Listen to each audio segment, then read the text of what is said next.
Alright, so welcome to part 2 of my college recruiting process videos, I guess you call them. This part is going to be a little bit different from the first part, so if you haven't seen that part, make sure you go check it out. It's the basis, so if you don't know what's going on there, then you're going to have no clue what's going on in this video. So, as we discussed in the first part, you gotta initially just start off with the coaches, get talking to them, narrow down your list from the schools that want you or that are potential candidates to schools that have openly said we're looking for somebody else. I mean, don't be afraid of that. It's really not that bad. But basically, the next steps that I discussed in the last video kind of come into this video. Contact frequently, and what I mean frequently, contact on holidays, contact after a tournament. Say congratulations on your tournament that you played. Like, look for reasons to be able to contact and compliment the coach, compliment the school, give them something to say, hey, that's pretty nice of him to say that. Or if you play well in a tournament, find a way to tell them, hey, I played a tournament this weekend. It was at the Doral, it was a Doral Publix, for example. Very windy conditions. I ended up shooting 70, 78, 78. I came in 12th place out of 57. It was a fun tournament, very strong fields, and it was a very good learning experience for me to be able to play a tough course in the wind. Don't give them short emails like saying, yeah, I came 12th in the Doral Publix, have a great day. Give them some substance. Tell them what you're thinking, how you improved, what you still need to improve on, where you see your game at the moment, what were the strengths, what were the weaknesses.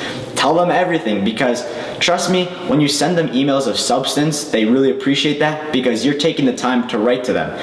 Because, you know, not everybody really is that linguistic with writing certain emails, and being able to write an email is a great skill, don't get me wrong, but it's just tough sometimes to really elaborate on a small thing, especially if like you're just talking about a tournament. And it's even worse when you don't play well in a tournament and you gotta talk to them and say like, yep, you know, I had a bad week, but you know what, we're gonna bounce back, it's gonna be a lot better next week. You gotta be able to admit that you didn't have a great week, you played crappy, you played bad. It's really difficult to admit to a person that you're really trying to impress that you played crap.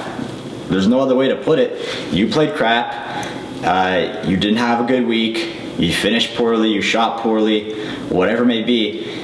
They want to hear that too, because nobody's ever perfect, especially in golf. You lose way more than you win. Almost 95% of the time you lose more than you win. So in that case, don't be afraid to send them an email if you played crap either. I've sent coaches emails where I've just played horrendously, but I've managed to find some things to talk about that were good, and you know what, it worked, I guess. I had a streak over like the wintertime where I shot like 5 rounds at 78, and it wasn't like I played terrible, but I didn't play anywhere like exceptional either, and by no means. So there's a certain point where you just gotta admit that you played like crap, and that's actually very impressive to see when a player writes that to a coach, because it just shows that they have the heart, they have the courage to send something like that may not show the best representation of themselves, but when you say that I'm working extra hard to get ready for the next one, I feel like my game was just off this week, it'll be back next week. It's all of these things. And don't worry about if you have like one bad tournament, no coach is going to stop responding to you. They may not reply to that certain email, but once you play your next tournament and you do a lot better, it just shows how mentally strong you are, because you can bounce back from a bad event and play really well in the next event, and then they'll light up you and be like, oh, great job playing, great playing, Angelo, keep it up, keep us posted with your results. So that's it, guys. Thanks for watching. Hope you enjoyed this video. Hope it's helpful. I'm spending like 20 minutes recording me talking to the camera, so hopefully it's helpful. This is what I did, and like, it's fresh in my head, so hopefully these help, and let me know if you start getting some responses from some coaches that you sent an email out to.